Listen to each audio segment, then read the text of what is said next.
Hey everybody, this is Johnny Beane, and we are live. It is 3:37 p.m. Eastern Time, 12:37 Santa Cruz, California Pacific Time, May 14th, 2020. And I think we're live. I think we are. There we are. There we are. With who's here? Rob Johnson. Howdy. Hey man. Hey. And who's that with you? Who's that next to you, man? This is the 15-hour driver. Yeah. 15-hour driver. Welcome. Chris Hubbard. 15 hours on the tee, right? Just about. Well, if you want to be technical, it was 14 hours and 50 minutes. Damn. To the That's minute. some serious time right there, man. I was shot. 14 hours? And 50 minutes. So almost 15 hours. Oh my gosh. Yeah. Well, usually you cut through Canada, right? Yeah. But you couldn't this time. Yeah. I was in northern Michigan. You got to look out for those guys, man. Yeah, I usually Right, come after you. Yeah, but usually we cut through Canada around and then come back around Buffalo. And that's like 12 hours. Yeah. When I do it that way, but I don't think you can do that right now. It would have been a pain in the ass. Yeah. With all the stuff going around, but yeah going normally all the way down to Cleveland and Pennsylvania, it was 15 hours. And not fun. I told him it's too bad you went right through Ohio. He was like 15 minutes away from the Hard Rock in Ohio, where the striped Wolfgang from Japan, the 2013 Wolfgang is. Oh, right. Yeah. He could have went in and saw that, but unfortunately that was close. Is that, would you say Hard Rock Cafe? Or is that the Rock and Roll Hall of Fame? The Rock and Roll Hall of Fame. Yeah. I wish it was open. I would have stopped by. Yeah. To use the bathroom at least. Yeah. Yeah. You stopped, right? It wasn't 15 hours straight driving, right? I mean, I stopped. My car gets pretty good gas mileage. I stopped twice, but only for like 5 minutes. In 15 hours? Yes. So it was pretty darn. I only stopped twice. So, dang. So it was 15 hours straight. You can fly to Russia in 10 hours in here. Yeah. The first 15 hours driving. The first 3 hours flew. Like I left at 5 and it was 8 o'clock in the snap of a finger. But I'm telling you, those last 3 hours were so damn rough. Yeah. Oh my God. He got here and we brought his stuff in and whatever and hung out. And I think we ordered a pizza. Yeah. And we were just, I don't know, we were going to just hang out for a little bit. He's like, dude, do you mind? It was like 10 o'clock by that time. Yeah. But he's like, I'm tired. Do you mind if I go to bed? And I'm like, hit the sack, dude. I'm like, we'll deal with this other stuff in the morning. So, did you sleep standing up? I wanted to, yeah. The 2 hours that I was awake, I did not sit down once. He's like, I've been sitting down way too long. Can I at least stand for a while? Sitting in a chair for 15 hours is. No, I had a nice spot in my bed for him. Right next to me. Yeah. Oh my God. On the right side. Yeah. Nice. Wow. Well, hey, welcome, everybody. And before we forget, where are we? We have channel members here. We have channel sponsors, and we'd like to thank our executive producers, which are Charles Green, Robbie Johnston, Music Therapy Laz, David Ennis, Mike Neese, Connor Johnson, 5150. Yeah, my son. I'm in Michael there. Smith. In there. David Nestall's in there. No. Yeah. Some Dave dude. That could be. I don't know who that is. That could be him. Who knows? That could be him. Thank you so much. Thank you so much, you guys. And I there's a couple things I got to say here. This Friday, so tomorrow, we'll be talking with Tyler Morris, amazing guitarist. He actually also does like a Van Halen thing, so we'll be talking to him about that. And then a very special show Saturday with Jason Becker. That's awesome. Yeah. It was just pulled together. So Jason Becker with Richie Kotzen and friends. Very cool. That'll be Saturday, 7 p.m. Eastern. So that's 4 o'clock Pacific. When's the So last time you talked to Jason, Johnny? the I last know time you guys are friends, I know. So yeah. The last time I've probably messaged him over the last couple of years, I know. But the last time I actually saw him was at his house for his birthday. I want to say like maybe 2 years ago. yeah, I think. So cool. So yeah, that two awesome shows coming up. But yeah, let's say hello to some of the people here. We got 50 people watching. We got Joe Christian. We got Crazy Cook 678. Mark Blankenship. What's up, Mark? Mark. Some Dave, dude. Where's my There pick you guard, Mark? Jeff T. J Page 2. JP Page 2 is here. Sandra Pantera Pokerny is here. Vinny Adam Romano. What's up, Vinny? Vinny. And the rest. The Chad. Hey, Chad. What's up, Chad? Hey, man. Thrash Metal and Fun Riffs. Jimmy Carr. Jimmy Carr is here.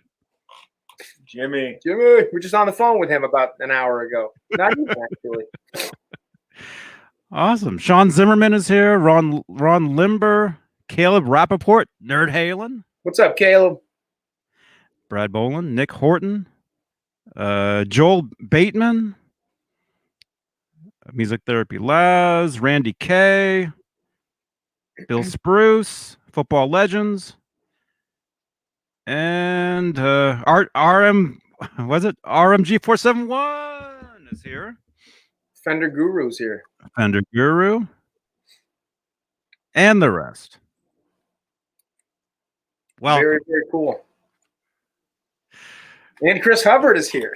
And yeah, 15 hours, and here he is. 15 hours, Chris Hubbard.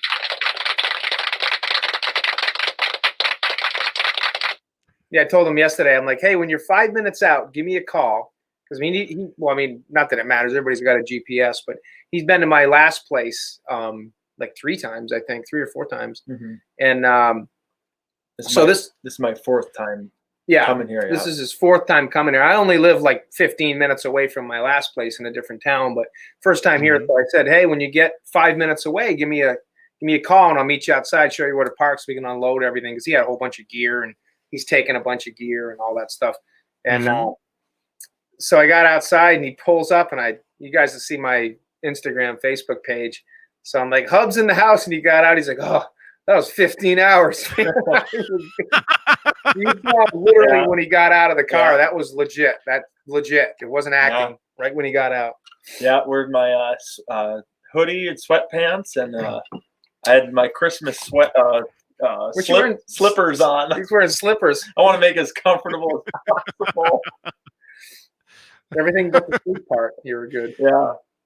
But I made it. Yeah. Wow. So what music did you listen to? What 15 hours you had to have the CDs going? Yeah, I had MP3s or whatever. My phone was just on like a playlist of just stuff I listened to a lot, like on YouTube, just playing, 70s stuff, 90s.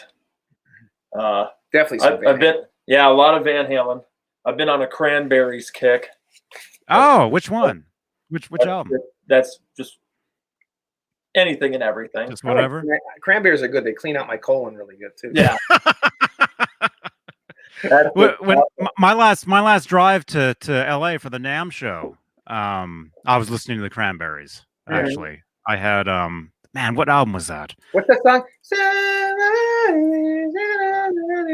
Dreams. Okay, yeah, that's all I know. That's all I know. The one with Hollywood. You know the Cranberry song Hollywood? I don't know. Is that the name of the song? Yeah. Oh, I don't. Yeah. The album, it has that one single of theirs. Everybody knows. Greg Finney's already asking to write it down. Hang on, Greg. We're good. Greg, is Greg Finney in here? He is. Greg Finney. Hey, dude. I remember Greg Finney from decades ago. Yeah, me too. He was on the on one Big, of the Halen pages. It was an Unchained big World. Van Halen guy. Big Oh, Van yeah, Halen dude. guy. Yeah, that's some awesome Dude, stuff. thanks for watching, man. Definitely, Greg. Sean's here. Joe Christian. But yeah, so we woke up this morning and had some coffee and a cappuccino, and boom, we came down here and we put this rig together, and it's definitely the best rig that I've ever had in my life, and keep calling it a micro baby balance rig, which it is compared to Ed's, but you could literally gig with this thing, and play a huge place, because it's a 20-watt head, and it's 3 1x12 cabs, a true wet dry wet now, but that little 20-watt head, man, I'm telling you, that thing rips. And playing in my little condo here, I can't even, I can't utilize, like, play it loud. I mean, I could, but I can't play it loud for very long, because obviously, right, with people, but it's just a nice low level sound. And I'll let Chris go through it, because he was the one that pretty much, gave me the idea, because I wasn't even going to change my rig. I was just going to keep my, my EVH 50-watt head with a 1x12 cab, and then the two PV 5150 combos on the side wet.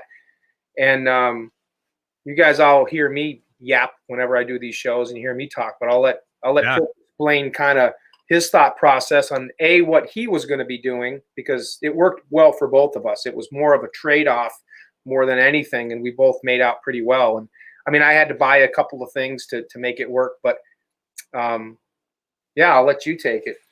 Yeah, because you were trying to help me actually fix my old rig, like make it sound better, make an adjustment. Yeah, Rob had this kind of the same thing going on, but for the outside effects cabinets, he was running PV combos, and it was kind of, the main reason he switched to this, because it was kind of a shame he was using those combos just like on their clean channel, and they were kind of going to waste. Hey, Barney.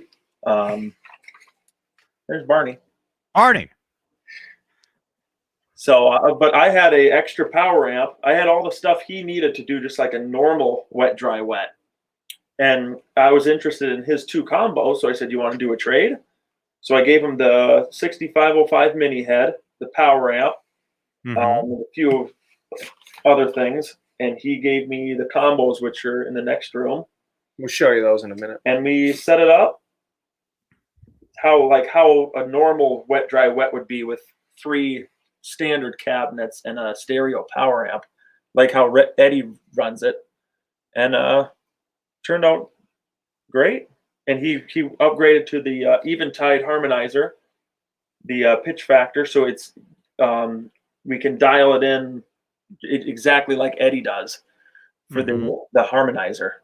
The PS6 was great, and it's the most amazing pedal. And I'm not getting rid of mine, because if I do like a small practice amp setup, down here, which I eventually will do, I may get like an EVH lunchbox with like another 1x12 or something, so 2 people can play at the same time down here. I'll use the PS6 and like my Boss DD3 for a delay. But the Boss DD3, the PS6 is awesome, because it's got a detune, and it's a true detune, but it just does like a positive, 10 cents on each wet. Whereas the Eventide does a positive on one side and a negative, which, correct me if I'm wrong, makes it sound full. Yeah. I was reading the manual on the PS6, and I think when you set it to the detune, it does positive 10 cents. You can't even dial it in if you want a 9 or 8. It's positive 10 and positive 10, which is an Eddie setting basically. But this, it's positive 10 and negative 10. So it's much wider sounding, and you could dial in the offset one side, and it has the same setting as the H3000 that Eddie used. So you pretty much, long story short, you could dial it in the same as Ed, and the PS6 nails the balance stuff, but more in a mono setup, like a solid state amp or something. Yeah, or just if you're running mono, I think it nails it the best. But since Rob is going all out and doing this, he could dial it in exactly. How does it sound in mono? Do you have any phasing? Are there any out of phase issues? Have you noticed any of that with this particular rig? Just in general, just in general with the wet dry wet. No, not really. Because I mean, especially you definitely don't get any phasing like live when you're sitting in front of it. But like when you're recording, there's none of that really either, because one side is offset. I don't know if those are you, for what a wet dry wet really is. You've got your main center cabinet, which is your tone, and just imagine copying and pasting that same cabinet on the left and the right. Okay. And you're tuning them a little differently, which makes it sound bigger. And then one side on the harmonizer, you can offset it. So picture if you recorded a guitar on Pro Tools and you have your guitar track, copied it and pasted it, and then you zoomed way in and you scooted the second track over like 20 milliseconds, and hard panned them. That makes it sound really wide, and the pitch factor does that. I have one side offset about 20 milliseconds, and it just makes it sound really wide, and there's never any phasing issues or anything. It sounds great. If that made sense to anyone. Yeah. And that's great if you're going to run like the wet, dry, wet. But I mean, if you're just going to run like Jeremy, Hefner, he's running a 6505 20-watt head, just like this one, the one that I got. And he's got a PV 2x12 cab, I think.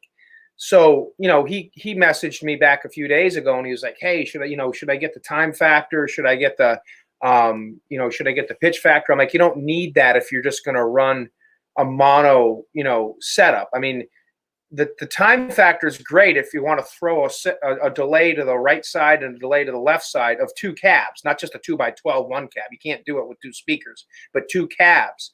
And the Eventide harmonizer, or the true big one that Ed uses, or the pitch factor, that will be able to dial also in like that -10 or +10, whatever. So when you're running just a single cab, you don't need that stuff. I mean, you can do it with a Boss DD3 delay or DD5, and you can do it with a PS6 because you're running in a mono phase. So there's no need to have that extra stuff because you're not going to utilize them. Yeah. So for that, the PS6 is awesome, and it's awesome for this too. It's just, I just pretty much said, if I'm going to go all out, I might as well just do it. Yeah. The only thing I had to buy was, I ended up buying I had to buy 2 more 1x12 cabs, and I already had one EVH 1x12, white cab. So I bought 2 additional ones. So they're 3, exact 1x12 cabs. So yeah, I mean, we can actually show you guys. We'll roll right through it now since we're talking about it. I just need. Yeah, why not? Why not? Might as well. Let me flop my camera.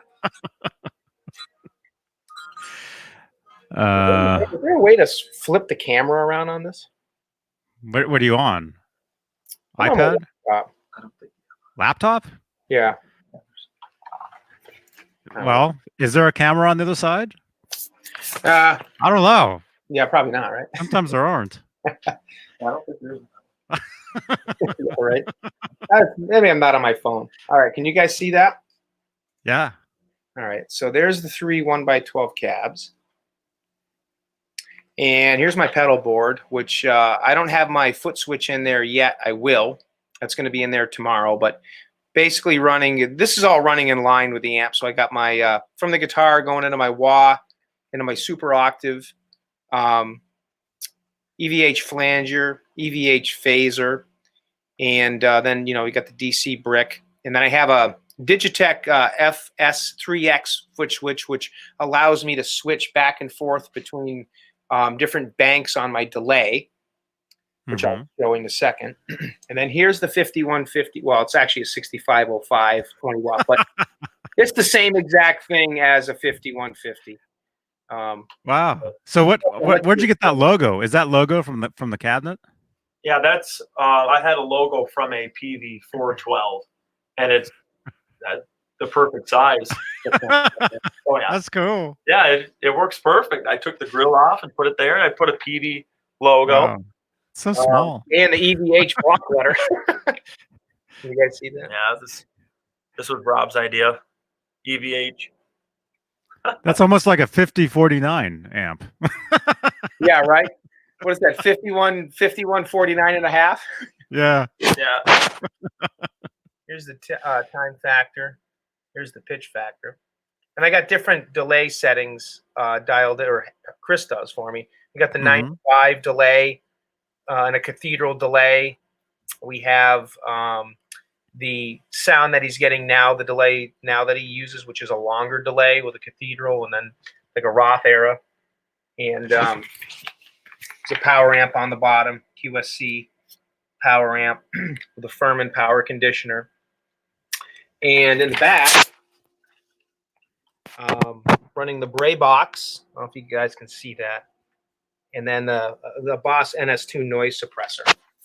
And pretty much that covers everything. So if you just want to play something just for a second, I don't know if we'll be able to hear it, but.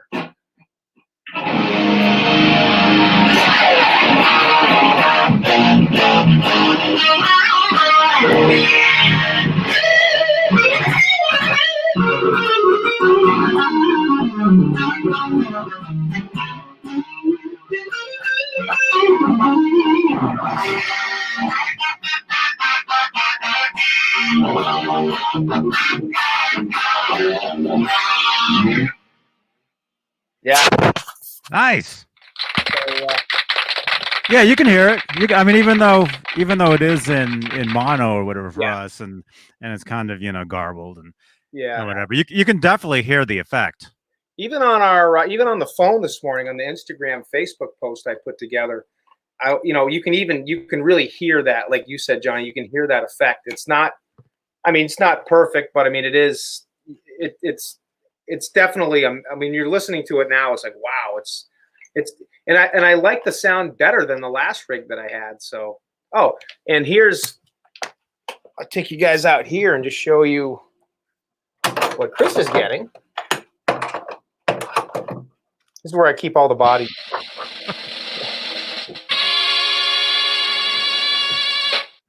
So here is Chris's two combos.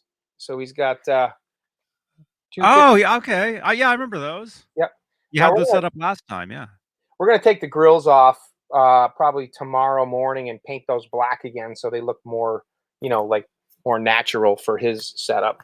Because I'll let Chris explain here what he's going to be doing with his rig, because this both was kind of a setup for both of us as far as okay, it was kind of a setup for both of us.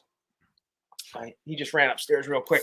As far as us with upgrading, so he's going to run 3 4x12 cabs with a 5150 head, and he's got one PV 5150 combo, and then he's taking these two that I had, and he's going to set those on top of the 4x12 cabs, like Ed's balance rig was for the second half of the balance tour when they came out with the combos.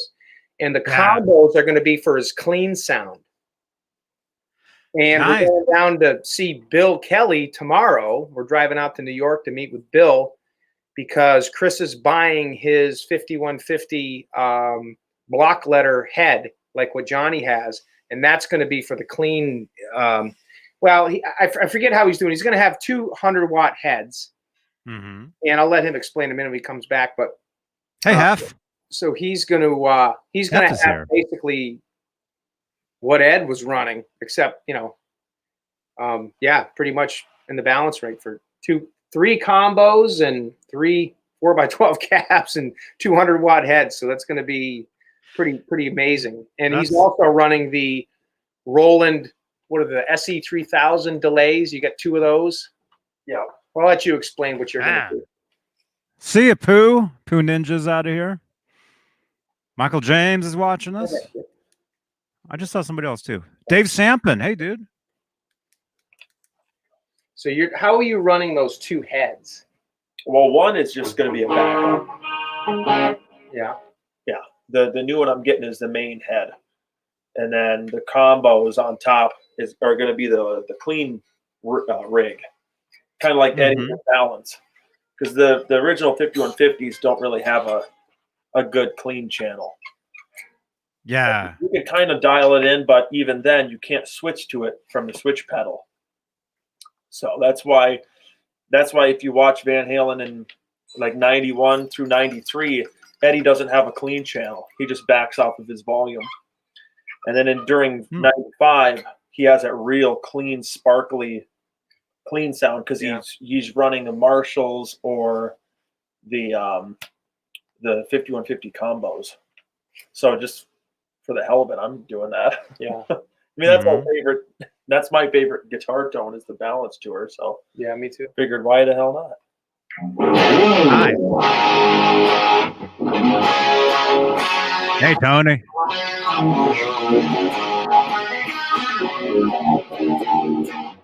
Yeah, I think maybe was he using those when I saw him? I saw him maybe two. I saw him 2 or 3 times on the balance tour. And one of them was rescheduled because one of them he was flying up from Burbank and he got detained because he had a GUN in his bag. Yeah, he forgot about it. In his bag. Yeah. He forgot about it, so he was detained, and so the show was actually postponed. But that's cool. I'm not sure if it was one of those shows, but I do remember at some point seeing all those combos on stage that he would use. And then, of course, he's not really using any of the amps on stage, but the thing is, he was using a combo for the clean. Right. Yeah. That was the new thing about those amps is you finally had a clean tone for those amps because, like what Chris was saying, the clean sound for the 5150 PVs really wasn't. It's not really clean. It's still pretty dirty. Yeah, I mean, you could kind of dial it in decent, but then when you turn the crunch on, it's going to sound weird. They were a true 2-channel basic amp, whereas the regular one was just like balls to the wall. That's pretty much all it is. Yeah. So yeah, that's going to be fun. Yeah, so we're gonna go grab that head tomorrow, and then Saturday we're going out to Jimmy Kaz. Going to set his rig up. What's he doing now, again? Kind of the same as you. He has a rig already.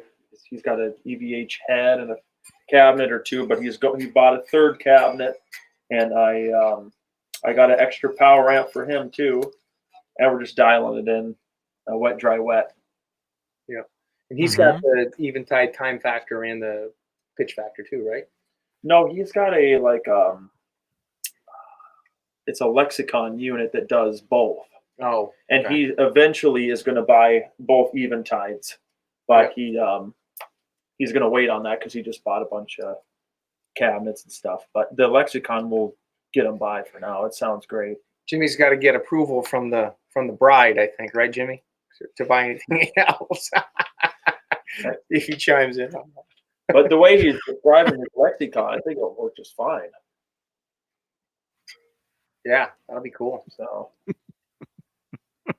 Nesdal called this morning. Dave did, and we were just in the. Well, actually, no, we just finished setting it up.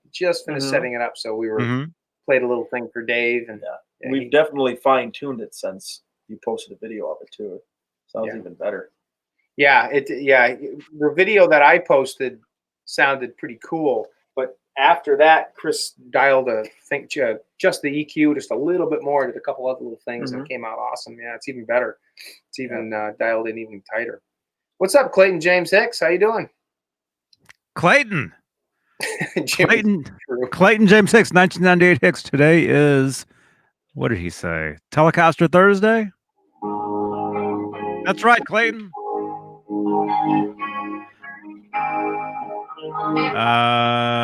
Jimmy Carr, he says true Rob. And the Chad says, Rob, if anything fails on that rig, do you know how to fix it? I'd have to have Chris on speed dial. The Chad is saying. There really isn't anything to fix. I mean, it's all pretty self-explanatory. I mean, the eventide time factor is dialed in. All the settings are saved, which they have been because I've been using that for the last 2 years. The pitch factor is just set to micro pitch with a couple of settings that are all saved. So there's really no reason to touch that. And it's actually easier. This is actually easier than the last setup I had, because the last setup I had was 2 PV5150 combos, and getting those things to stay consistent with each other was actually more difficult than this, because even though they were both running on the clean channel, every amp, even though they're the same amp, they're a little different. You know, the tubes are a little different. I mean, things act, you know, when you're running something like that, running them, you know, into like an effects loop, or which I was doing for a while, the way that I was running that wet, dry, wet setup was great and it worked, but it was a little bit more inconsistent than actually running 3 cabs. So this setup here is actually, it's simple. I mean, the Furman is basically just a power supply, and the power amp just gives power to the 2 wet cabs, and the head runs the dry. It's pretty simple. So shouldn't be anything to really worry about. Yeah, just more consistent with the power amp. Nice. Okay, Craig's here, you guys. What's up, Craig? Craig. Purple guitar. No. No, actually, give a little shout out to Craig too. Again, he's busting his butt on a lot of different projects. He's cranked out a really awesome blue. He's Craiged out an awesome blue TV Wolfgang that he did. And he's Craiging out that stuff. Yeah. He sent a video of my purple guitar this morning, like a timestamp of him putting the dye and doing the process and everything. It just looks awesome. So I'm excited for that guitar. Yeah, I think I saw a picture of that on Facebook. Yeah, Rob's new purple looks nice. Music Man. It looks amazing. I agree. When he got it, it was so dark. Yeah, it almost looked black. But I've seen pictures of Craig. I think he sanded it down, is re-dyeing it. It looks fantastic. Yeah, looks great. It much better. And I knew when I got it, it was real dark. I knew it was going to be a real dark finish. Yeah, and you know, and that's fine. But when I got it, I was like, I mean, unless you really adjust, you took a picture of it, and you literally had to have it out in the direct sunlight and max out the saturation and the brightness on the, you know, on your edit on your phone. And then you could see the quilt and you could see it. I mean, you could tell it was purple, but you really had to look at it because, like you said, it almost looked black. Yeah. You sometimes with purples and blues, it's very easily to make it too dark, because after you put a clear coat and stuff, it gets more saturated, and that's why you see a lot of dark blues and purples. But well, that number 4 guitar I have, wasn't that Nesdal's dark? Yeah, that was another one. That was another dark. Too dark. Yeah, but yeah, it's gonna be a lot better now. Yeah, absolutely. I was gonna have the black headstock on it. Actually, the headstock on that guitar was black, and I was gonna make it Ed's number 2 Music Man. And then, I don't know, just the more I thought about it, and Craig was like, hey, why don't you just let me make it look like it just came off the Music Man showroom and do the signature and everything, do the whole EVH package. And I'm like, I thought about it, and I was like, all right, go ahead. So when I get it back, it will have the purple headstock too, with the EVH signature and all that. So, you know, I'm kind of feeling that. I mean, this guitar, my Music Man, is you know, the number 1, so to speak. So, you know, that's cool. The purple one that I get can be more like a factory type thing, you know. And then when I talk you into doing a real number 2, you could turn the one Craig's working on into a sustainer. There you go. Got parts for it. You know, here we go. He's like, Rob, you know, if you're doing a number 2, at least shut the door. Yeah. Yeah, I know. I am kind of modest.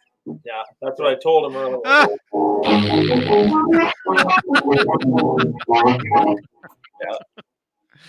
And I brought my Amber Music Man, because the guy that works on Rob's guitars, he does like I'm good at I adjusting the action and like I can Mhm. wire up pots and stuff, but I'm not a fret guy. I never got into adjusting frets, and I had a few high frets like in this area. So I Wait, go ahead and do that thing that he does with that. how does he do that? Does he like do this or something? Yeah, turn the volume on. That's it.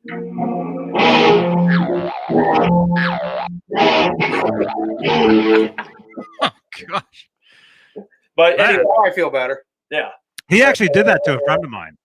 If So you see that video, the guy in the very front row, he does that to. I know that guy. Oh yeah. Oh, and Actually. the Ed My behaving. friend badly. My friend Michael Gutierrez. That's That him. was Michael. Yeah, Really? in the front row. Yeah. And that's the NAMM video, right? Yeah. Oh, I didn't realize that. He was there. He was there. Yeah. I wonder if Ed knew that was him, or like Yeah. he did. Yeah. Okay. He knows him. He knows him. Yeah. He knew that was him. Wow, Yeah. that's awesome. Actually, Michael will be here. He actually will be here in a couple weeks. He'll be I'd on love here. to meet him. He's the guy that won the, Michael. Well, you've heard of him. He's the guy that won the '85. Yeah, you've told me that. Yeah. The Kramer, That's cool. the '85 Kramer winner. Yeah. Which I've played. I've played that guitar. It's very cool. Yeah. There's an article that says when Ed gave it to him that NAMM show, when he opened the case, it was like full of cat hair and stuff. Like Val's cat was sleeping. Yeah. In the case. I've seen it. I've seen it. I've seen the guitar. I've seen the case. You open it up, there's still cat hair in it. That's awesome. Wow. That's cool. That is funny. Typical Ed too. Typical Ed. Yeah. Hey, Jeff. Jeff Alexander is here. What's up? Yeah, how you doing, bud? Crazy Cook says, Rob, how's the Dragon guitar? Actually, I'm not sure. It's in RCA Jeff Rich's hands right now, and he's still working on it. He's actually doing one for Chris and me and another guy. I guess he's doing 3 of them. So I haven't reached out in a couple of months, so I'm sure hopefully they're coming along pretty good. But it's probably going to be another few months or so, and it'll be done. But it'll be worth it. I got the neck hanging up on the wall all ready to go for it. So, Man. So how many? Well, here's a question for both of you guys. How many guitars do you have left to do of all of the Eddie guitars? Well, for myself, I plan to do every one Ed has played live. That's going to be the shtick of my collection. Mm-hmm. Like I've sold, I don't have a bowling ball Ripley. I don't have any Ripleys. I sold my Neptune. I've sold so many guitars in the past few months because I'm just focusing on the ones he played live. Mm-hmm. That's you can make hundreds of these things, but that's what I'm doing. And I think he's played, and I'm not including obviously the art series that he played. Oh, yeah, that's at least like 100 guitars there, huh? oh my gosh, yeah. But if you don't include those, I think he's played about 80 live. And I don't know if I'll do all of them, but the most the real famous ones that he's played live, I'm going to try to do.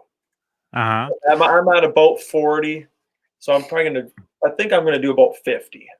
Does that so that doesn't include the Frankenstein and all the different variations of it? I'm not counting like paint jobs, different necks or different necked versions or different. Like the Rasta and the circles. No, I take that back. I'm not doing different incarnations of the red Frankenstein, but I'm obviously counting the white one and the red one as 2 different. Right. Like the Snake Dragon one, it used to be a Black Explorer. I count that. Mm-hmm. But like I don't count like the 5150 in '84 versus what it looks like today. So if you do it like that, he's played about 80 guitars live. About that we know of. Because you could count the Frankenstein 80 different times. You're right, exactly. But a lot of the ones I'm going to skip out on are like these Ernie balls that he played in Balance for like Can't Stop Loving You, where it has the coil tab. The natural Ernie ball he played. The one with the piezo pickup in it. Yeah. Right? It's some of the hardtail ones, That all one's the cool. balance ones. There's no way I could afford to do all that, Mhm. So I Or think like 50 is going to be a good number. I'm definitely going to have all the ones he played live in the old Dave era. So the taped Yamaha, that new white one we saw. Yep. I'm actually thinking about doing the Fair Warning Cat guitar. Oh, right. People are going to kill me for doing that one, but I think I'm going to do that one. Well, you got to do the Black Explorer. Yeah, that one's next. Yeah, before the Snake Dragon. Yeah, I'm working on that. But as far as I'm concerned, I'm at 40. Well, once I get my George Lynch Tiger Stripe relic from Nick Mandalora, he's doing a Lynch guitar for me right now. Once I get that, I'll be at 40. It's either 43 or 44. And where are you going to keep that one? If you keep that on the wall, it'll throw the entire collection off. Yeah, I know. That's going to just won't look right here. I got one more spot. So as far as I'm concerned, I'm pretty much. I don't have room for anything else. So, I mean, one day maybe when I get a house again, and I settle down and I get I get my big huge dojo back in my basement or whatever, and I got a big huge guitar room like I used to have 5 years ago when I lived in my house. Yeah, I mean, I may try to get it up to 50, hit 50 guitars. But right now, I think I'm pretty much good. Once I get my Purple Music Man back from Craig, and I mean, financially, I got to pay him for that. My Dragon Snake's already paid for, and I'm just financially, I'm at a point now where I just, I'm pretty tapped out. So, but I'm pretty happy. I mean, my biggest thing was getting my rig.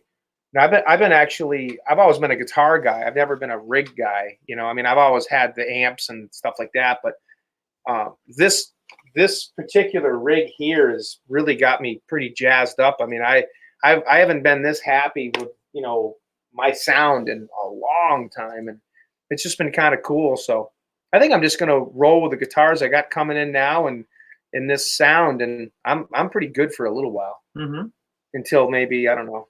Someone talks me into doing another one. You always tell yourself that it's, what was I saying the other day? I missed doing a project or something. Yeah, you always get to a point where it's like, okay, that's enough, but that doesn't last long. Then you get the itch. Yeah, it never ends. Never. Chad wants to know how far along you are on your 83 black and white. I need a neck and a Floyd.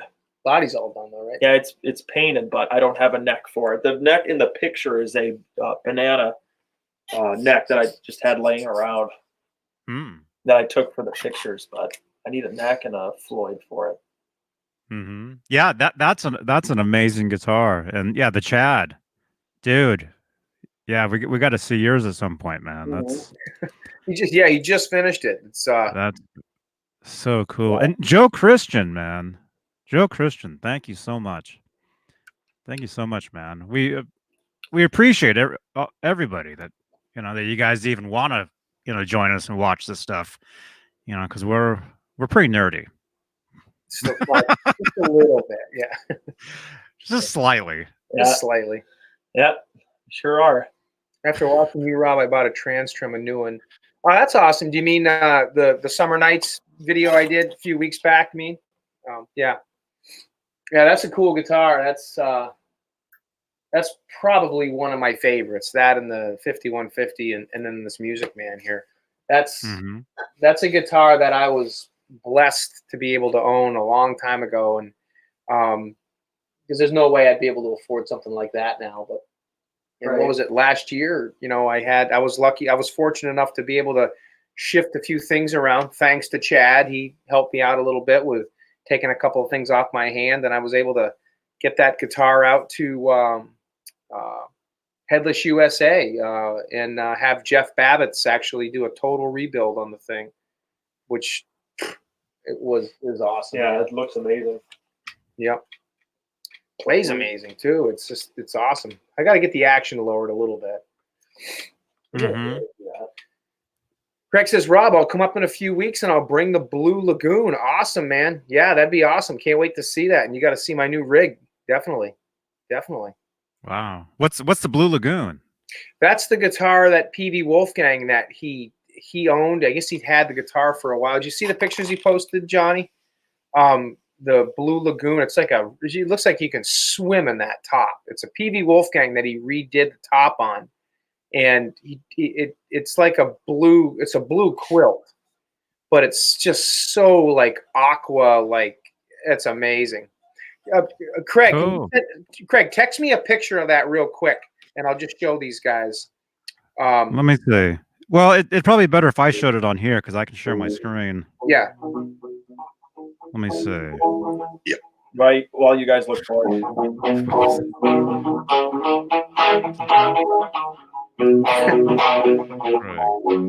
Come on, hit it, Ed.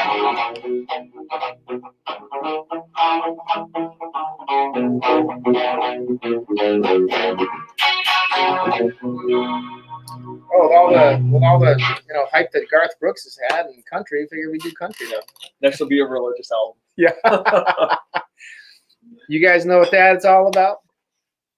Johnny does. Johnny knows where that's coming nerds out from. there. Yeah. What show is that? Is that Play that country thing again, would you? Can you hear it? Yeah.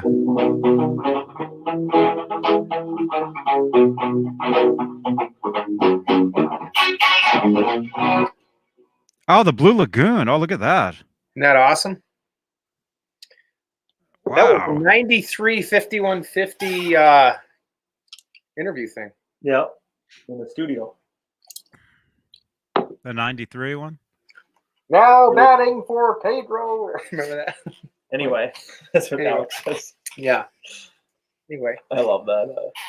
they come in. What are you selling? We don't want any. Yeah. Oh, yeah. The satellite show for the retailers. Yeah. We got some already. I remember that. The shit we got. Yeah.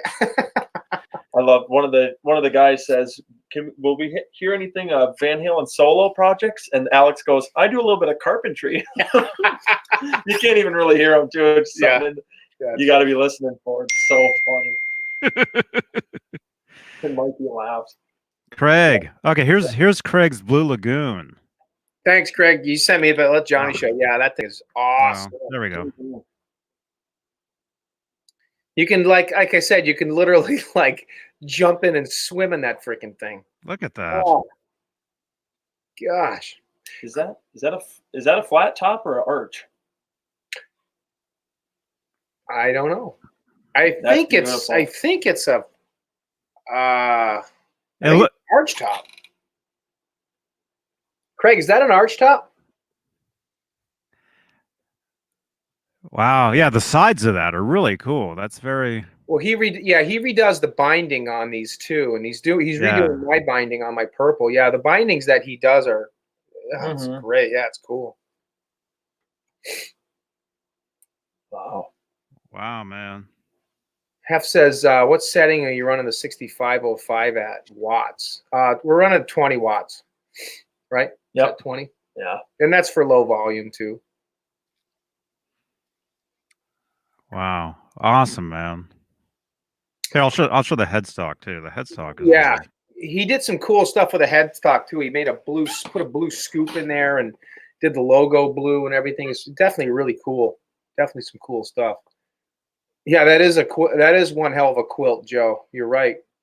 Yeah, that is pretty cool. It's all custom stuff. That is badass. And Craig's like me. He's never happy. He's like, what do you think of this? What do you think of this? Should I change this? Should I change? It's like we're never satisfied. Whatever we do. But that is really, really awesome. That is so cool. That stuff. Did it? Oh, good. I'm glad. Craig says that is a special deluxe hydro. So that's a flat. So it is a flat top. It's not an arch top. Okay. Yeah. Wow. Yeah, that's a great guitar. Definitely a cool guitar. And it looks like he redid the binding on the headstock too, which really makes it pop. Yeah, flat top special. Yep. Okay. Chesticles. What? Chesticles?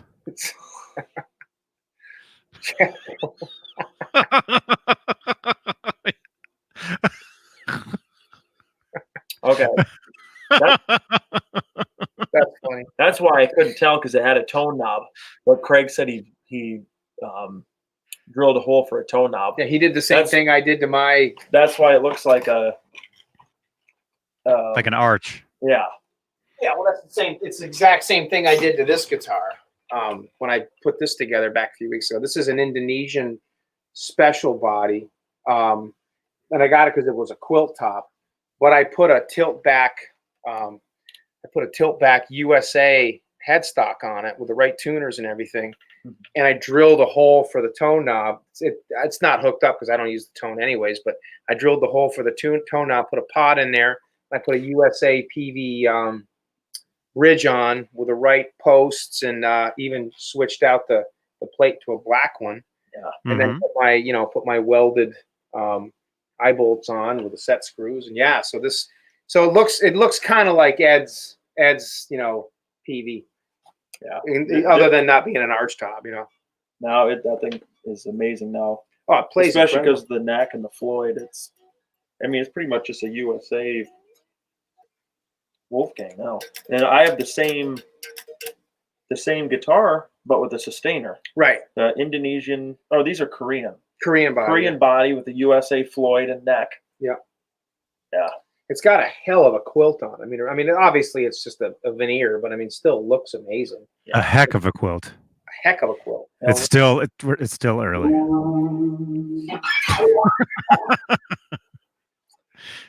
But yeah.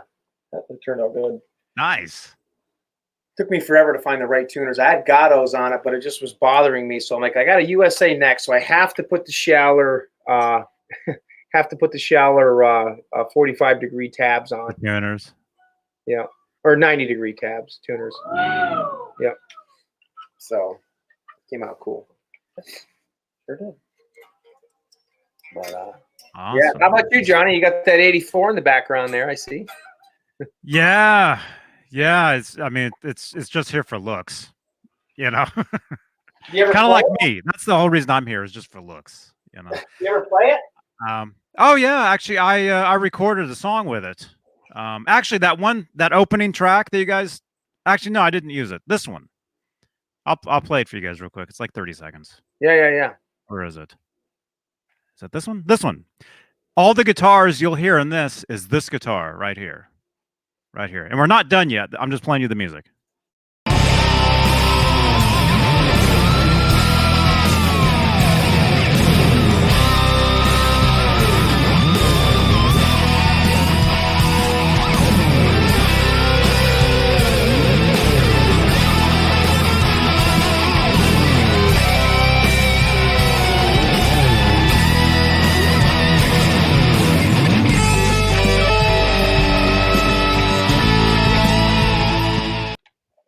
That's awesome. Hey, this is Johnny Beane, and we're live. Oh, I already did that. Whoops. When did you do that? I don't know, a couple weeks ago. Yeah. I did it when Billy came on. When Billy Sheehan was here, that was the first time I used that intro. So what was that? 2 weeks? Yeah, about 2 weeks ago. Yeah. About 2 weeks ago. So it's been a little over 2 weeks. And yeah, it was all this guitar. So the pickup is the EVH. It's an EVH pickup. EVH humbuckers. So yep. But yeah, that track, that was all this guitar. All of it. And there's I saw a comment that Caleb left during one of those intros. He's like, "Oh, there's 39 guitars on that." Actually, there's only like 3 guitars on there. I think there's only 3 guitars, but all the lead you're hearing, yeah, there's a delay, so you're actually hearing like there's the first part of it, delay. So it sounds like there's like a bunch of leads going at once, but it's all just one lead. It's just all delayed. So it's kind of like your wet, dry, wet, your back and forth type of thing. Right. It's sort of kind of what it is. Yeah. You still play your 5150 head? I haven't for a while. Since we got Ned Cat. Yeah. He's passed out right here on the couch. I haven't played it since we got him because he stays in the house during the day, and I don't want to freak him out by dragging that thing out. And plus now everybody's around. Right. You know, so it's been over 2 months. It's probably been 3, 4, 5 months since I've actually used it. You know. You got the block letter. That's the original, right? Yeah. Yours block letter? Yeah. That's the very first one. I got it used in '95 from Guitar Center. But yeah, it's the very first thing. Yeah. And the clean channel sucks. Yeah. What clean channel? Yeah, there's no clean. It's got 2 dirty channels. Yeah. Yeah. That's the one we're picking up tomorrow from Bill, original block letter. Yeah. Can't wait. That's gonna be cool. Yeah, we got to wait to hear back from him. Yeah. The reason a lot of people have been asking me to post videos of my rig, and I've been kind of putting it off because I've been waiting to get this new head because my new PV head that I bought sounds like crap. I don't know. The guy that had it before me, I think the rhythm channel sounds really muddy. So the lead channel sounds great, but you know, I was thinking about retubing it and doing mods to it. I talked to James Brown, and he gave me all this advice to maybe make it sound better, which I'm still going to do. But wow, I'm just at the same time, I found Bill told me he was selling his, so I just figured I'd get his and see how it sounded, and possibly do the same mods to this. I'm going to do like the bias mod because those first amps, there's no way to bias them easily. So I'm having a buddy of mine do the complete mod to it so I can adjust the bias and have the ports on the back of it. So instead of doing it to the old one, I figured I'd just wait to get this new one too. That's cool. Yeah, I haven't the last time I got new tubes in mine, the only time actually, like I said, the head, the PV 1550 head that I have, the block letter or whatever you guys refer to it as. Right. I got it used from Guitar Center in Berkeley in 1995. I bought a brand new cab from another store, brand new 4x12, and I got the slant cab, which I know was a big mistake. I should have got the bottom, which I like right after I got it, my friend's like, "You should have got the bottom cab," and I'm Thanks, like, dude. "Oh." Yeah.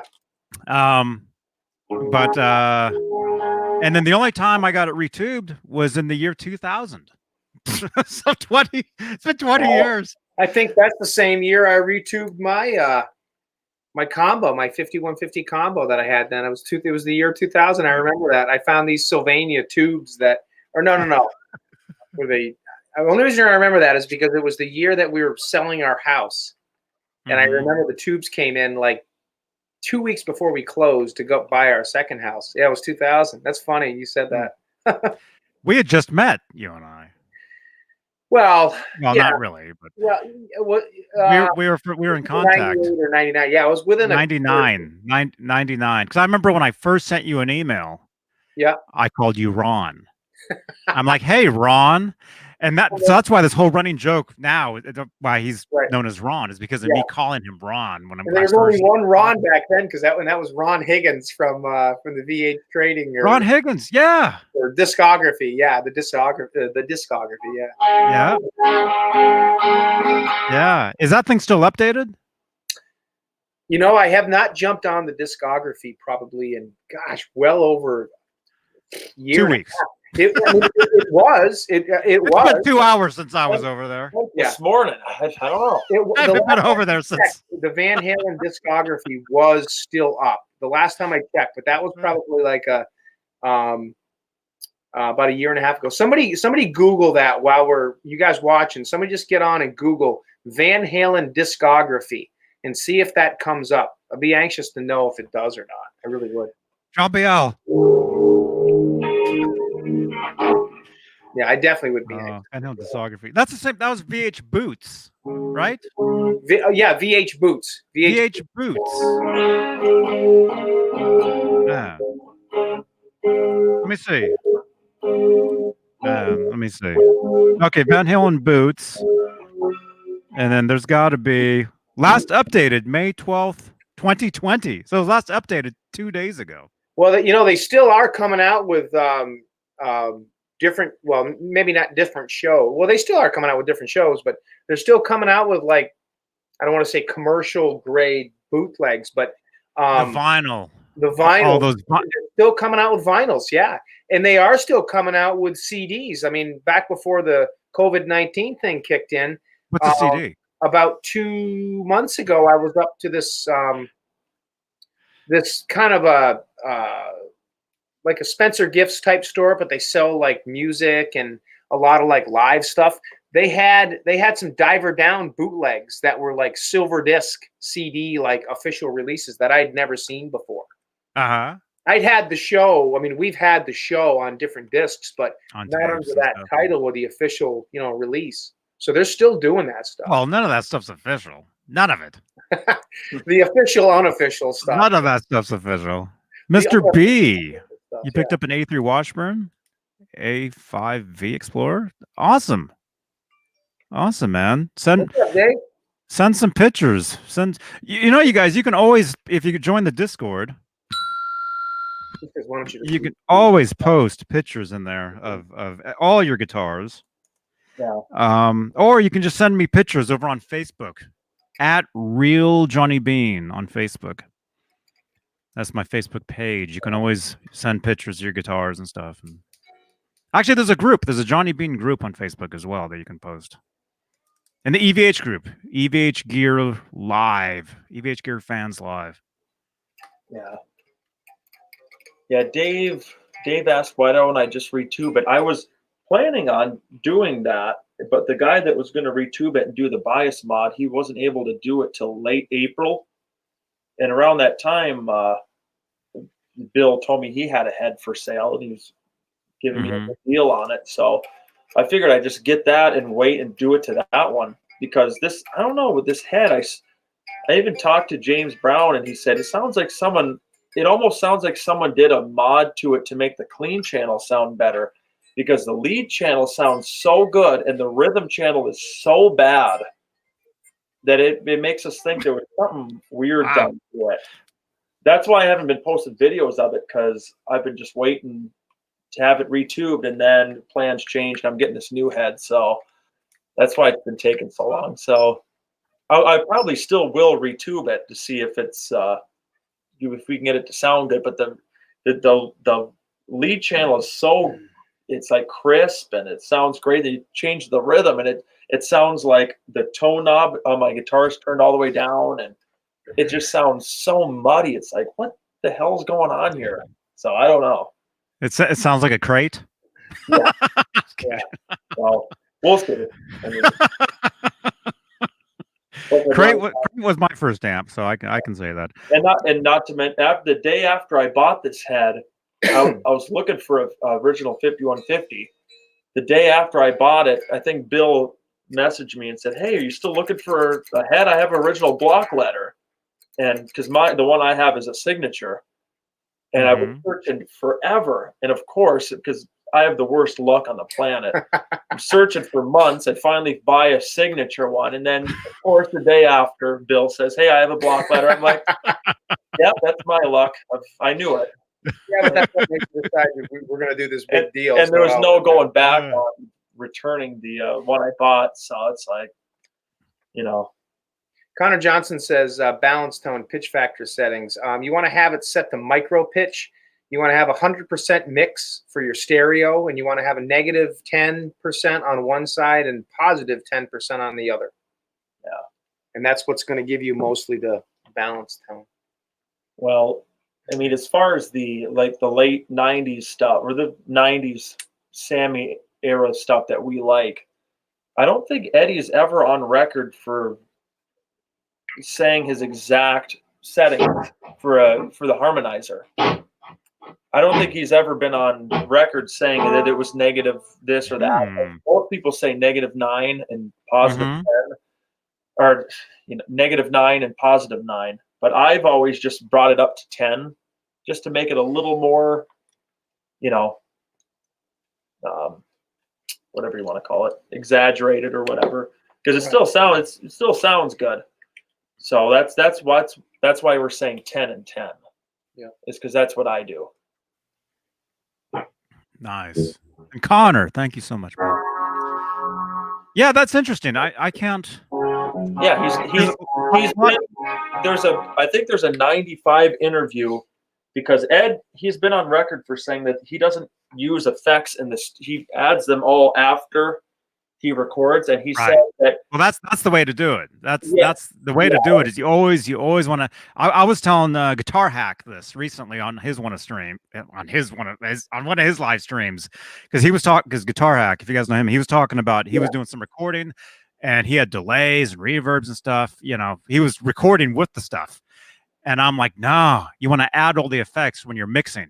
You don't want to burn that stuff in while you're recording, because you're stuck with it, and you can't truly mix anything with it. So does that mean though? It just becomes garbage. That's completely accurate. Yeah, I mean, you can have a good delay sound, but you add in the drums, the bass guitar, the echo it'll disappear, or it'll be too much, or it'll be out of sync. Yeah, exactly. So does that mean when you're recording though, you just record totally dry? Well, you can record two different. You can use two different amps. So you can have one. Well, kind of like what you guys have there. You can have one signal, just dirty or just clean or whatever it is. Yeah. You can have one that's affected, as a reference. And then, but when you would go to mix, you would re-add the effects later. You wouldn't use the affected thing. Oh, I mean, you could. There's no right or wrong way to do it. I mean, like Ed said, around balance time, he mentioned that. And at that point, using Pro Tools, you can run a dry cabinet into run it into your recording system, and you can have your delay settings. So you can just use one cabinet. You can have delay. The delay sounds great as you're recording, but as you mix, but the delay isn't being burned in. Yeah, like you're hearing it as you're playing, but it's not being burned to tape. It's not being recorded. Exactly. Like I've been recording lately drums, and I'm making the drums sound. I have all the EQ, compression, and it sounds freaking amazing. But if I wanted to dial it back to, exactly like Johnny says, it's not burned in. It's just what you're hearing live. Yeah. But I was going to say, he is on record once in an interview saying that he used a harmonizer, and he said one side was set to 0, dry, and the other side set to 92. And I don't know what that means. You guys know Ed. We've listened to enough interviews with him where sometimes he doesn't really remember things and stuff. So I don't know exactly what that means. That's the only time he's been on record with like harmonizer settings. So we just kind of have to just go by ear. Yeah. That sounds familiar. I mean, because I've read everything as well. Right. But through the years, ever since the late 80s, any interview that came out, I was on top of. I was reading and I assume that he's telling the truth. Whatever, if he didn't run the Eventide on the record and they were doing it after, they were detuning the left or right side later, whatever detune rating they were using, maybe it was set to 92, whatever that meant. I think he was more talking about that. But when the H3000, it only goes by left and right by cents, so it is somewhere in the 8 to 11 range, the balance setting. But he's never said it on record, so we've always just assumed. Right. So that's what I'm saying. And it's funny because a lot of times, like when they had that old PV pamphlet, when it had in the back, it said Ed's personal settings, and it had for the 5150. And then you see him 5 years later, it's like, that's crap. I didn't say that.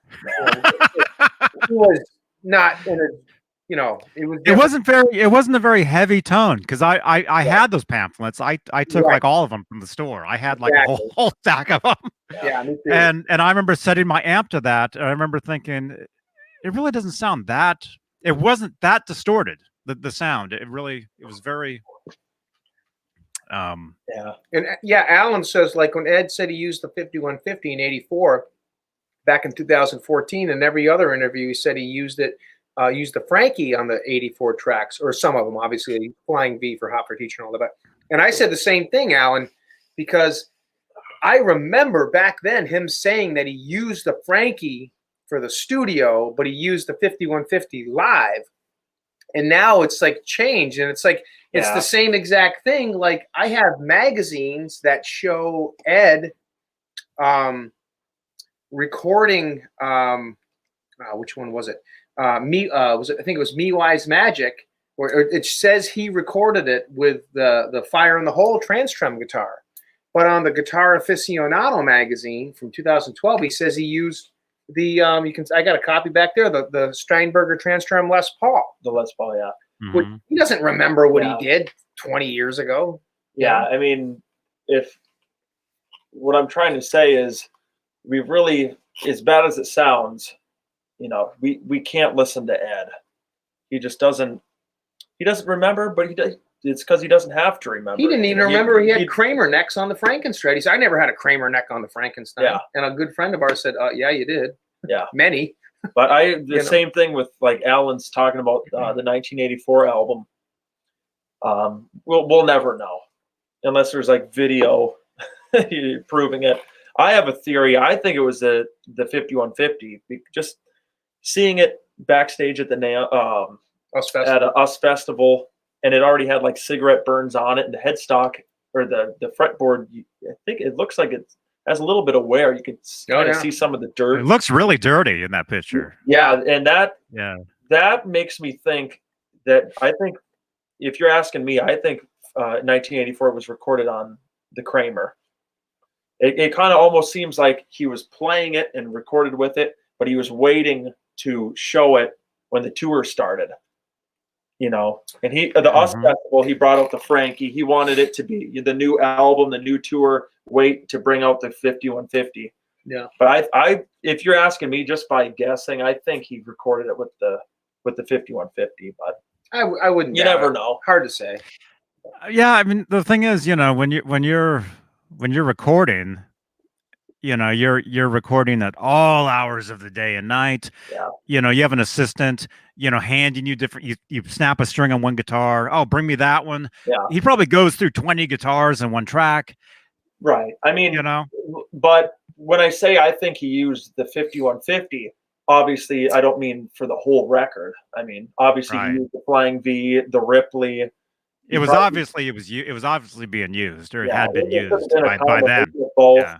He probably used the Frankie too, because I mean, you still see it after the '84 album came out, sitting in the background of the studio.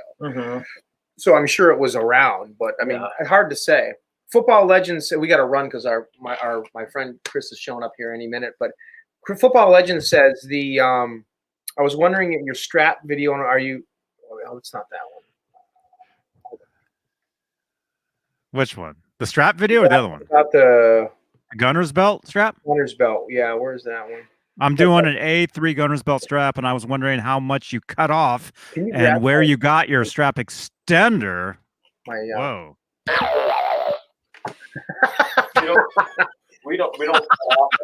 Well, we according to Nick, we did because I did. So here's how do you extend it? So well, you don't cut it though. I got everything off of eBay. The original belt you don't cut. This I cut a big chunk of this off. Nick told me to because it was so long. I cut a big chunk of it off here because Nick Amendolora told me to, and then this belt extender I just got off of eBay. You just get these on eBay. It's just a basic extender. But yeah, you basically cut off the big chunk, and then you just put the extender on. If that makes any sense. That's because this whole thing is like 3 times this length. Was there another section hooked to this? Yeah, and that's what I cut off. So you cut it off after cut it off after the buckle. Right. Okay. So And then the extender. when went I on. got mine, it was just this. Okay, yeah. I thought you meant you cut this. No. Okay. I got the whole thing. You must have just got what you needed. Yeah. I got this piece. Yeah. So And then I added the. So what's that, like 2.5, 3 feet long? Yeah. Yeah. I mean, if you get the original, it's just from the hook to the buckle. Right. And that's all you need. If you have anything extra like I did, you cut that off, then you add the extender, and you get those right on eBay. Just a strap extender, black strap extender. Yep. Are you going to do a Charvel strap? It's basically the Bumblebee strap instead of white instead of yellow. Pretty much the straps I got is I have this one. I have the I'll just show you guys real quick since we've got the camera. And these are the only straps I really care about. I have the 78 dog chain one. The one we just showed you. Chris just put back the gunner's belt strap for the Shark, which Ed did use on a lot of different guitars. I have the red Frankie strap, original Frankie, or when he first painted it red. I have the yellow dog leash with the black electrical tape with the zombie pin strap. And then Zombie. That was that Cranberries song, Zombie. Zombie, yeah. The 5150 strap, which is basically just a banjo strap, basically. And I have a couple Ernie Ball straps. I have the red one and the gold one with the right clips on them. And a PV Wolfgang strap. They're kind of like a brushed nickel clip. And then just a couple of EVH straps. One is from like the Burritos guitar video where he was still using chrome. And then in 2012-ish, he switched over to the brass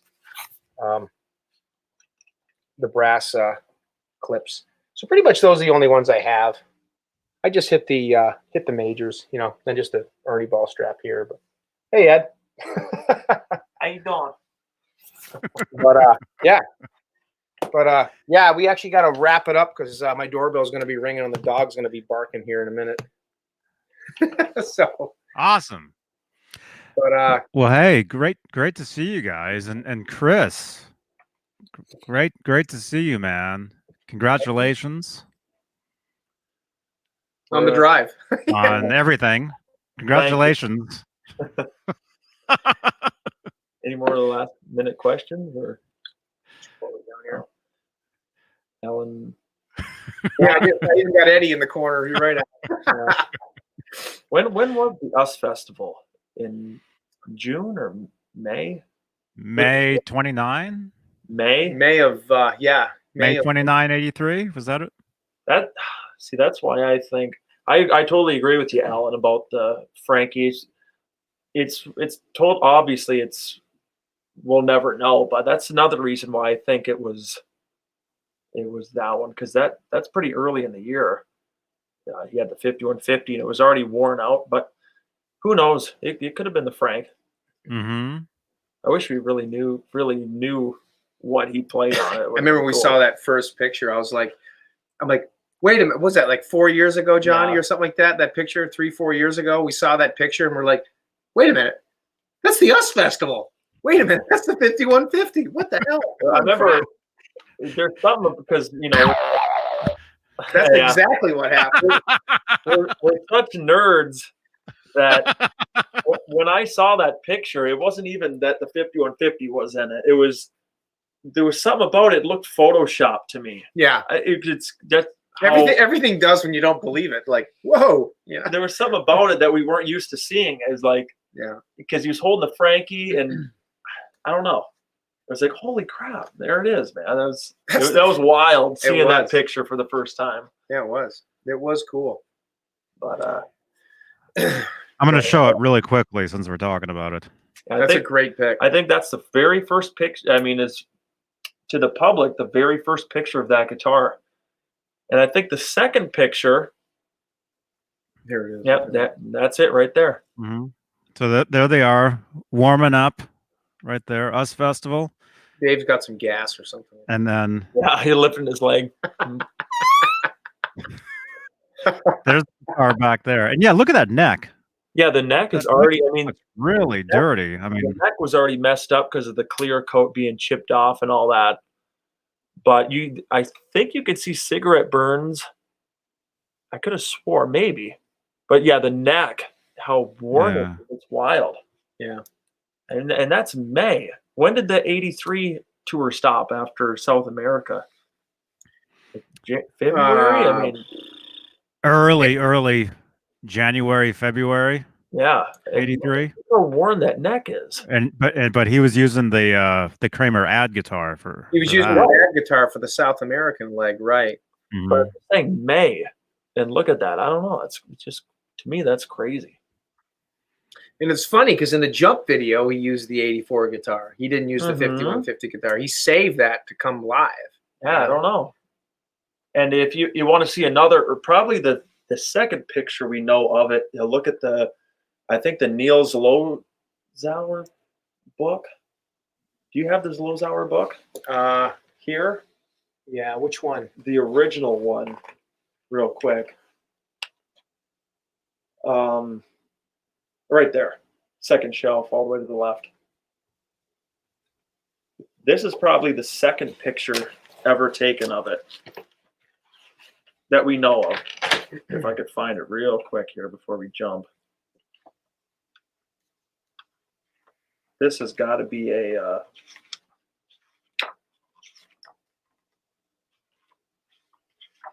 shoot, it's got to be right here somewhere. It better be in here. I hope it's not the because he made a second book that's just Ed. Yeah. It might be that book. But if you have this Lozauer books, there's a picture of Ed standing up by Al's drum set, and I don't think it's in here. Go to the probably at the end of the book. But Al's drum set, yeah, there it is.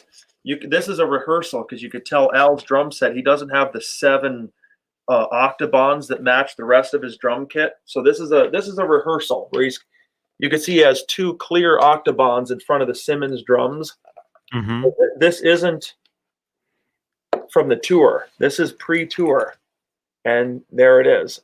That's probably the second picture that we have of this guitar besides the US Festival. That's cool. Look at that. Yeah, that's like brand new. Yeah, that's before the tour started. Pretty cool. Pretty nerdy too. I think that's like for the Panama video. That's very nerdy. No, that's before Panama because I think Alex was still trying to figure out what he was going to do with the drums because he had no rack toms, so he's trying to find something to cover up the electric drums. Mm-hmm. So it's still yeah.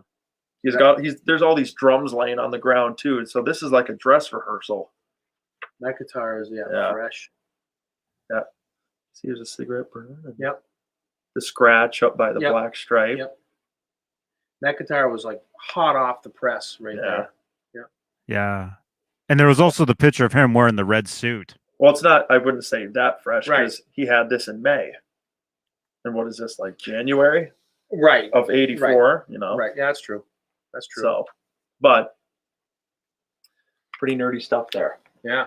That's a cool pick. Very nerdy. It is. But Very nerdy. yeah. Then there was like pictures like this where the guitar looks really new as well. Yeah, that's my favorite one. Mm-hmm. Where you can really Right, Alan. Yeah, he's wearing that same outfit. see it. Yep. Cool. Very cool. All right. All right. So I think we're good. Maybe we can, if you get a chance, you know what I'll probably do, guys watching, when Chris and I are at Jimmy Carr's house on Saturday, probably around, we're going to get there around 10 o'clock Eastern time. We're going to stay there till probably about, say, you can just trash those in the rubbish right there. It's cool. That was a good book. I'll do a live show on my channel on my phone. Yeah. So if you guys want to jump on, because I know Johnny's getting ready for some other shows that day, and he might even not be up at that time. I've got 2 shows that day. So tune into my channel, you guys. Rob's EVH Guitars, Fitness, and FA TV. on Saturday, this coming Saturday, around 11-ish Eastern time. And those of you guys that subscribe to me, you'll get the notification. We're going to be at Jimmy Carr's house, rebuilding his rig. Chris, Jimmy, and myself. And I'll do a quick show too on my iPhone, so you guys can check that out. And that'll be this Saturday. So keep posted. And Chris is driving on that one. Oh no, I'm driving on that one. So maybe we'll do something in the car too. So on the way home, whatever. Yeah. But, Nice. So yeah. So thanks for watching, guys. Thank you, everybody. And if you guys have to split, you can just split, because I gotta say goodbye to the members and Yeah, everything. we definitely have to split because he's probably at the door right now. So He's like, where are they? see Rob. Tune in to see Rob's unbelievable abs. Thank you. Oh yeah. Can you show those off real quick? Yeah, let me show you. Actually, Oh, thanks, Al. Appreciate it. We're gonna bounce, guys. So pay attention to Instagram and Facebook. We posted more pictures, and watch my channel on Saturday at Jimmy Carr's house. Johnny, thanks. I'll text you later. Okay. okay. All right. Thanks, All right. guys. Thanks for watching. Bye. See you, Chris. Yep. See you guys, and you guys are always welcome to text me or anything with your nerdy questions, because you can't get too nerdy with me. Wait, we got to do that. Goodbye, goodbye, goodbye. Hello, hello, Goodbye. goodbye. Goodbye. That's a Three Stooges thing they're talking about, but Van Halen did that as well. Thank you, everybody, for watching this. It's been a lot of fun. I still have to take a shower. I just woke up. Well, hey, let me say thank you to our channel members.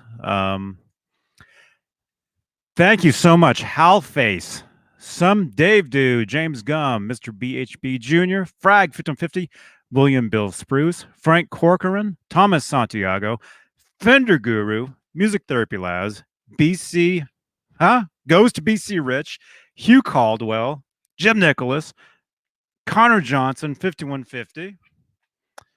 Where are we? Charles Green, Fruitcake Tony, Richard Poole, Charlie S., Mike Neese, Mickey Settlemeyer, Joe Christian, Lenny Lou, Crazy Cook 678, Bo Zeke, Julia Baldessari, Robbie Johnston, False Flag, David Ennis, Michael Smith. Thank you so much, you guys. And tomorrow, Tyler Morris will be here. He's got, I believe he has a new album out. He also does a Van Halen thing, a Van Halen show, live show. So we'll be talking to him about that. Looking forward to that. And Saturday, special show, special time. Jason Becker, Triumphant Friends, episode 1, featuring Richie Kotzen, 7 p.m. Eastern, 4 Pacific. So looking forward to that. Really looking forward to seeing Jason. It's been a couple years since I've seen him. So thank you, everybody. Blackjack Guitar Nut. Have I checked the? Yeah, I saw it. Thank you for sending that, man. Thank you. Crazy Cook. Thank you so much. Thrash Metal and Fun Riffs. Brad Boland, Sean Zimmerman, Joe Christian, Crazy Cook, Halface, Jeff T. Everybody. Thank you so much. Football legends. And see you guys tomorrow. Rock on. I'll play some music for you guys. And yeah, don't forget, subscribe, like, share, join, become a channel member. Exclusive perks, exclusive videos, all kinds of stuff. Leave a thumbs up. All right. See you guys later. Johnny Beane TV. Bye.